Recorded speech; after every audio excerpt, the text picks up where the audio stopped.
Assalamualaikum warahmatullahi wabarakatuh.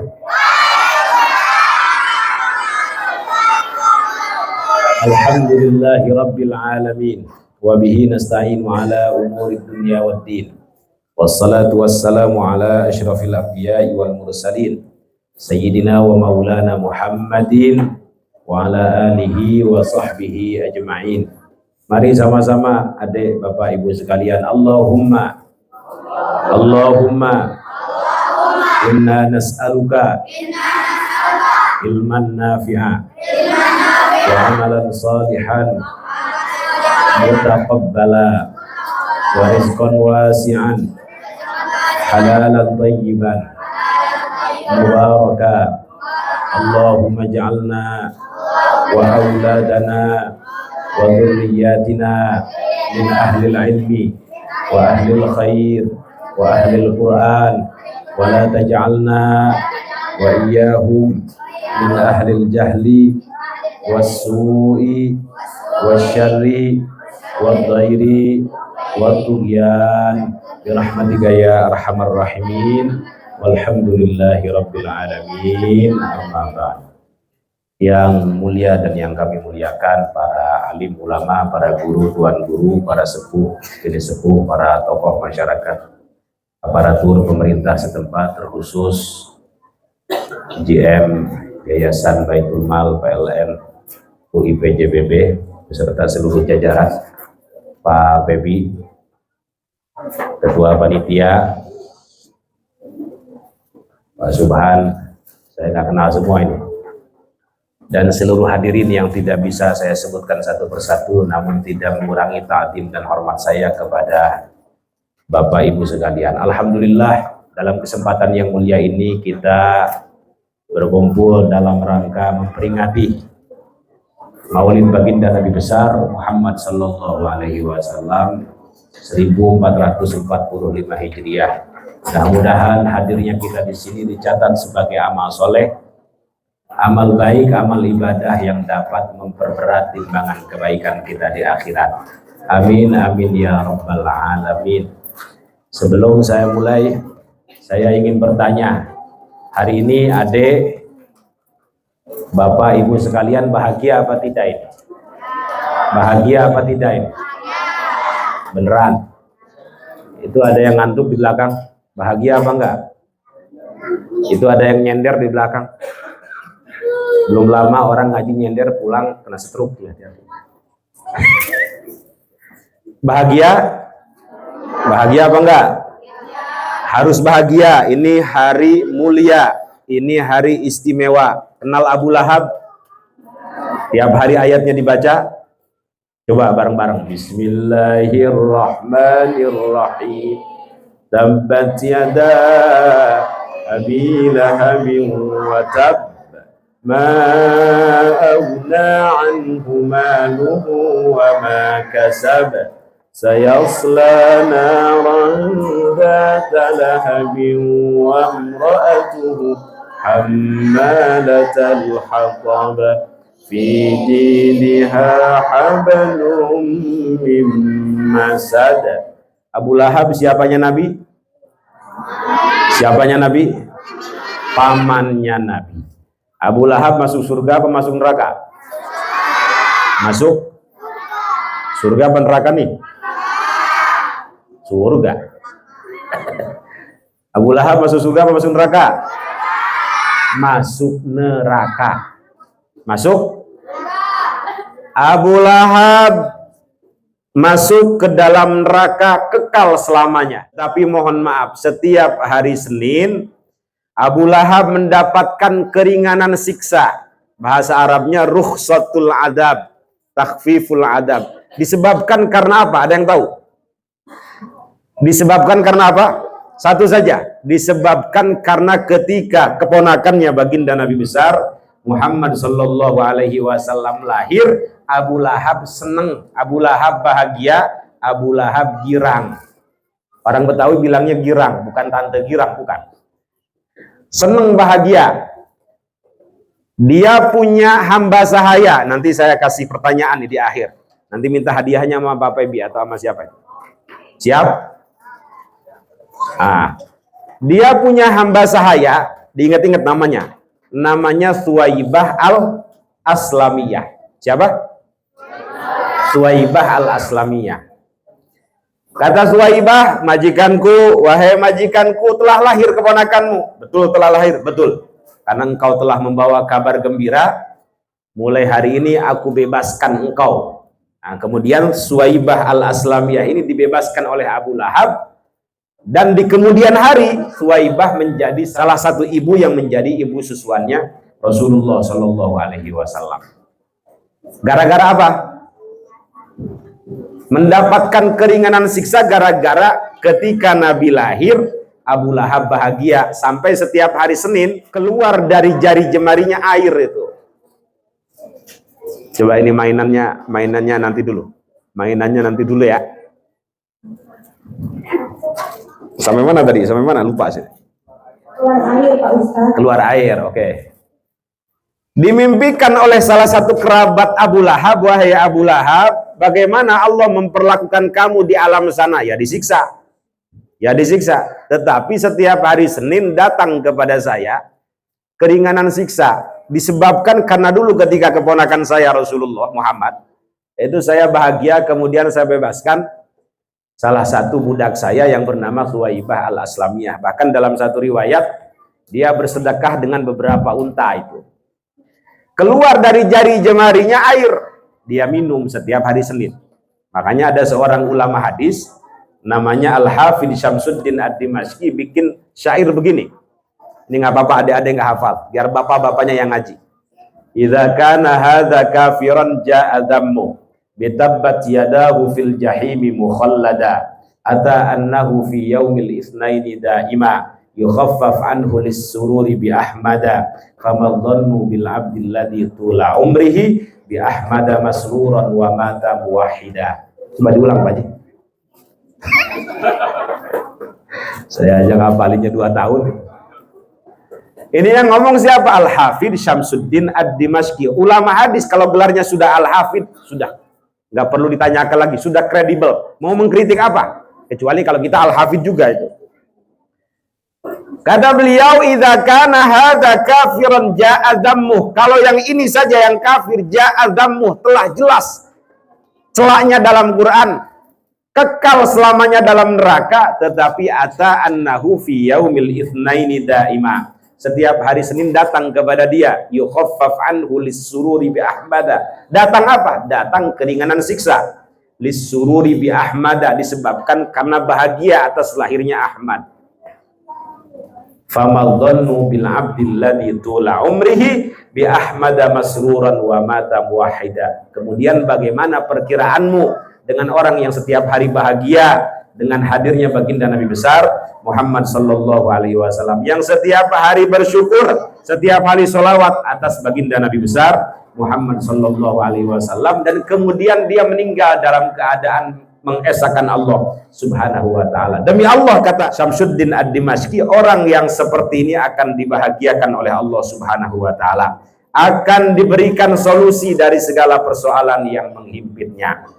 Amin amin ya rabbal alamin. Allahumma salli ala sayyidina Muhammadin tibbil qulubi wa dawaiha wa afiyatil abdani wa shifaiha wa nuril absari wa dhiyaiha wa ala alihi wa sahbihi wa sallim. Sekali lagi, Allah yang kencang. Ala sayyidina Muhammadin tibbil qulubi wa dawaiha wa afiyatil abdani wa sifaiha wa nuril absar وقيامها وعلى آله وصحبه. Sallu ala Nabi Muhammad. Bapak Ibu adik-adik mau jadi keluarganya Nabi? Mau jadi kerabatnya Nabi? Mau dianggap sebagai umatnya? Satu syaratnya ittiba, apa? Mau menjalankan sunnah-sunnah baginda Nabi besar Muhammad sallallahu alaihi wasallam. Makan pakai tangan kanan apa tangan kiri? Masuk WC kaki kanan dulu apa kaki kiri dulu? Keluar WC? Masuk masjid? Keluar masjid? Doanya apa? Allahumma aftahli abwaaba rahmati. Mau tidur doanya apa? Bismika Allahumma ahya. Bangun tidur, alhamdulillahilladzi ahyana ba'dama amatana wa ilaihin nusyur. Ketika kita melaksanakan atau menjalankan sunnah-sunnah itu, niatkan, mudah-mudahan ya Allah Engkau masukkan aku ke dalam umatnya baginda Nabi besar Muhammad sallallahu alaihi wasallam. Mudah-mudahan Rasul mau nganggap saya sebagai keluarganya. Meskipun dari sisi biologis kita bukan keluarganya, mungkin dari sini, di sini ada yang jalurnya ke sana. Secara biologis keluarganya Nabi. Assegaf ada di sini, Assegaf. Al-Jufri ada Al-Jufri. Al-Atos ada Al-Atos. Alkohol ada alkohol. Al-Pukat nggak ada. Misalnya nggak ada dari kita Al-Jufri bin Syihab bin Hashim bin Yahya Al-Atos dan seterusnya, nggak apa-apa. Kita masih diberikan kesempatan untuk bisa dianggap oleh baginda Nabi besar Muhammad sallallahu alaihi wasallam sebagai keluarganya. Syaratnya satu saja tadi, mau ittiba, mau menjalankan sunnah-sunnah baginda Nabi besar Muhammad sallallahu alaihi wasallam sebagaimana Rasulullah mengatakan kepada Salman Al-Farisi. Siapa namanya? Salman Al-Farisi orang mana? Orang Persia. Nggak ada keterkaitan darah Quraisy sama sekali. Bukan kerabatnya Nabi, bukan siapa-siapanya Nabi. Tetapi Salman dianggap oleh Nabi sebagai keluarganya. Sampai Nabi mengatakan Salman minna ahlal bait. Salman bagian daripada keluarga kami. Keluarga ya, Pak ya, Bu ya. Ini anak saya, minta jajan saya kasih dong, keluarga saya. Jatuh saya tolong dong, keluarga saya. Kira-kira begitu kalau kita dianggap keluarga oleh Nabi, di akhirat aman lah kira-kira gitu. Nabi ngenalin kita. Syaratnya satu saja, selain ikhlas, mau mengikuti pola-pola yang diajarkan oleh baginda Nabi besar Muhammad sallallahu alaihi wasallam. Salatullah salamullah Rasulillah salamullah ala Yasin Habibillah ala Yasin Habibillah. Salatullah yang kencang ala Taha. Salatullah salamullah ala Yasin Habibillah ala Yasin Habibillah.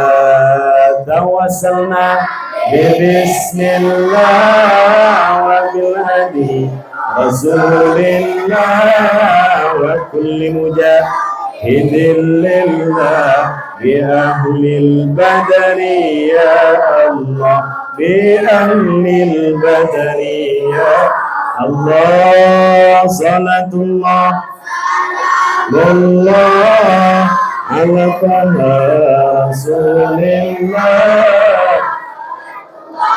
salamullah Yasin Habibillah Sin Habibillah. Sallu ala Nabi Muhammad.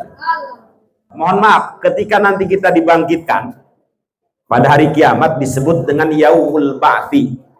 Apa namanya? Yaumul Ba'thi. Itu dalam keadaan tidak menggunakan pakaian sama sekali, alias telanjang. Jadi ini adik-adik ketika nanti dibangunkan di padang mahsyar dalam keadaan tidak menggunakan pakaian sehelai pun. Itu sampai Sayyidah Aisyah muda saat itu bertanya kepada Rasulullah, "Wahai Rasulullah, kalau kita dibangkitkan dalam keadaan tidak menggunakan pakaian sama sekali, berarti lihat-lihatan dong." Hah? Kenapa ketawa? Nah, si Anu ngelihat si Anu, si Anu ngelihat si Anu. Si Anu ngelihat si Anu. Kata Nabi, boro-boro ngelihat yang begituan. Ngelihat gentingnya hari kiamat saja, padang mahsyar saja, kita sudah nggak kepikiran yang begitu-begituan. Nanti yang banyak dosa nih ya, digambarkan dalam hadis, itu sampai matahari di atas kepalanya, yang banyak dosa. Kalau adik-adik kan hafid Quran semua nih, aman insya Allah. Yang banyak dosa ya, yang jelalatan matanya. Nah, itu.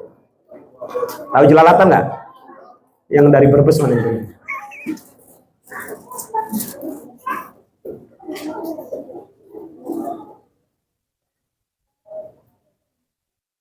Manusia dari mulai Nabi Adam sampai hari kiamat bingung dengan gentingnya kiamat. Mereka nyari syafaat, berbondong-bondong datang kepada Abul Bashar dulu. Siapa? Nabiullah Adam alaihi salatu wassalam. "Wahai Abul Bashar, tolong kami, genting ini." Kata mereka, "Jangan datang ke saya. Saya pernah melanggar perintah Allah dulu ketika di surga makan buah apa? Buah khuldi. Saya malu memberikan syafaat. Datang aja ke cucu saya." Tuh Nuh, Nabi Nuh lagi nongkrong mungkin kira-kira gitu. Semua manusia dari Nabi Adam sampai hari kiamat berbondong-bondong nyari syafaat. "Wahai Abul Bashar Ats-Tsani." Nabi Nuh gelarnya Abul Bashar Ats-Tsani, bapak manusia kedua. "Tolong kami beri syafaat." "Jangan minta syafaat ke saya. Saya ini pernah minta kepada Allah agar semua umat saya dibinasakan. Datang aja ke cucu saya tuh Ibrahim." Ini singkat aja ya. Kata Nabi Ibrahim, "Jangan datang ke saya, jangan minta syafaat ke saya malu. Pernah bohong 3 kali. Kalau ibu kan tiap hari bohongnya, bapak juga tiap hari bohongnya. Nabi Ibrahim bohongnya 3 kali. Gara-gara itu, padahal sebenarnya nggak bohong, beliau tidak berkenan memberikan syafaat. Mau saya ceritain bohongnya. Pertama, beliau pernah diajak oleh orang-orang kafir untuk menyembah berhala. "Ayo Ibrahim, kita sembah Tuhan-Tuhan kami." "Enggak, lagi sakit," padahal sehat. Yang begitu bohong apa bukan, Pak Haji? Sebenarnya bukan bohong, namanya tauriyah. Namanya apa? Tauriyah. Dalam ilmu balaghah namanya tauriyah. Nanti pesantren biar tahu apa itu tauriyah. Bohong yang kedua, nih gampangnya saja kita sebut bohong lah, kira-kira gitu. Karena nggak pantas bagi seorang nabi bohong. Namanya nabi maksum dari dosa. Gampangnya saja kita sebut bohong. Bohong yang kedua, beliau itu punya paman namanya Azar. Siapa? Dalam Al-Quran ada bahasa wa il qala Ibrahimu li abihi Azar. Tetapi sebagian ulama tafsir Azar di sini bukan bapaknya, pamannya. Nah, orang Arab biasa manggil paman dengan sebutan bapak. Nah, itu kerjaan pamannya ini bikin patekong. Patekong itu orang Sunda bilang berhala lah. Berhala itu patekong. Ya, Tuhan dari patung-patung itu. Itu yang bikin Azar. Nah, Nabi Ibrahim saat itu politik ketuhanannya sudah luar biasa. Dihancurkan semua Tuhan-Tuhan ini, disisakan yang paling besar. Kemudian kapak yang dibuat untuk menghancurkannya itu disimpan di Tuhan yang paling besar, kira-kira gitu. Ini kerjaan siapa? Pasti kerjaan Ibrahim. Kerjaan siapa? Pasti kerjaan Ibrahim. Kemudian semua orang-orang kafir ini mendatangi Nabi Ibrahim.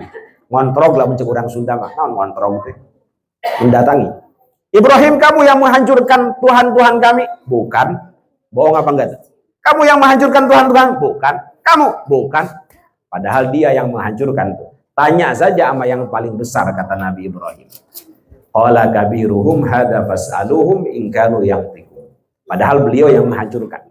Tapi disuruh nanya sama yang paling besar.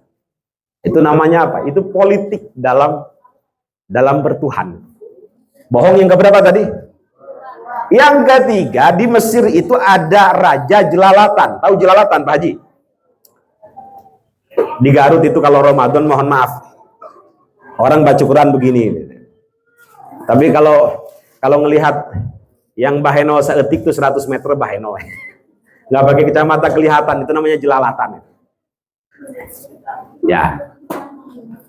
Kenapa ketawa-tawa? Di Mesir itu ada raja jelalatan. Senengnya dengan istri orang, hobinya itu dengan istri orang. Jadi kalau ada istri orang cantik sedikit, main ambil saja. Kata Nabi Ibrahim, kita akan ada kunjungan ke Mesir. Nanti kalau kamu ditanya sama raja ini, jangan bilang ini suamimu ya. Aku pun tidak akan bilang ini istriku. Aku pun tidak akan bilang ini istriku. Betul ditanya tuh, ini siapa kata rajanya?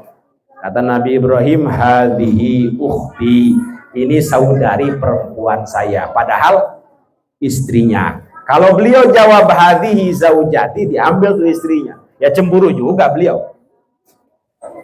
Itu bohong apa enggak? Ya bohong. Dia jawab ini saudari perempuan. Sebenarnya bukan bohong. Betul, saudara dalam Islam itu.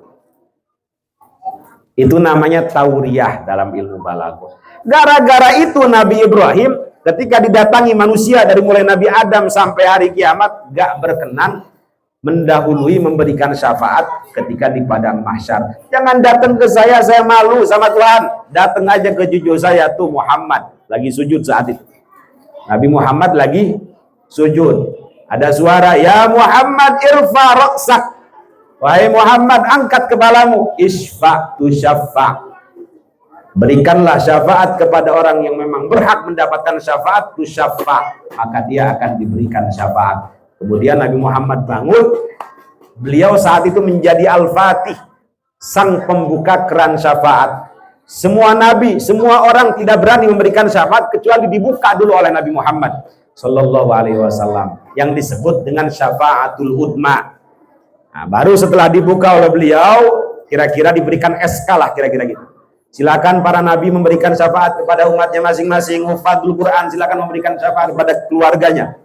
Orang-orang soleh silakan memberikan syafaat kepada teman-temannya, guru kepada muridnya, dan seterusnya. Jadi dibuka dulu oleh Nabi. Maksud saya apa? Kita tidak boleh lepas daripada Rasulullah Sallallahu Alaihi Wasallam, karena tidak ada yang kita cari baik di dunia maupun di akhirat pertolongannya selain baginda Nabi besar Muhammad Sallallahu Alaihi Wasallam. Ya Nabi salam, ya Rasul salam, ya Habib salam, salawatullah alaika ya Nabi. Salam alaika ya Rasul.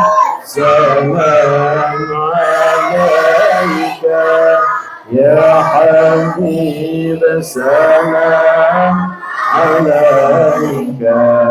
Salawatullah alaika. Sallu ala Nabi Muhammad.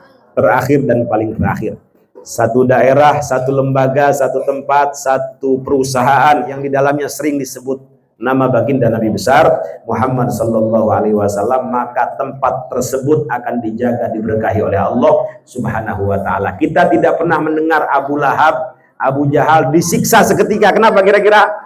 Karena ada Nabi Muhammad Sallallahu Alaihi Wasallam. Turun ayat, wa ma kana Allahu liyu'adzibahum wa anta fihim. Sekali-kali Allah tidak akan menyiksa mereka, mengazab mereka, termasuk Abu Jahal, Abu Lahab, selama ada Rasulullah Sallallahu Alaihi Wasallam. Mudah-mudahan PLN, UI PJBB yang telah menyelenggarakan peringatan hari besar baginda Nabi besar Muhammad Sallallahu Alaihi Wasallam, maulidnya, diberkahi, dijaga oleh Allah Subhanahu Wa Taala. Orang-orang yang bekerja di dalamnya dianggap sebagai keluarga baginda Nabi besar Muhammad Sallallahu Alaihi Wasallam, menjadi orang yang mencintai Rasulullah dan dicintai oleh Rasulullah Sallallahu Alaihi Wasallam. Terus berkhidmah untuk umat. Adik-adik diberikan ilmu yang bermanfaat, soleh dan solihah, bisa menjadi hafidul Quran, hafid yang alim, yang mau berkhidmah di kemudian hari di masyarakat dengan ikhlas, menjadi ad-da'i ilallah, menjadi penerus estafet baginda Nabi besar Muhammad sallallahu alaihi wasallam. Amin amin ya rabbal alamin. Dari saya cukup sekian, mudah-mudahan walaupun sedikit ada manfaatnya. Ilal liqa ma'as salamah. Assalamualaikum warahmatullahi wabarakatuh. Waalaikumsalam warahmatullahi wabarakatuh.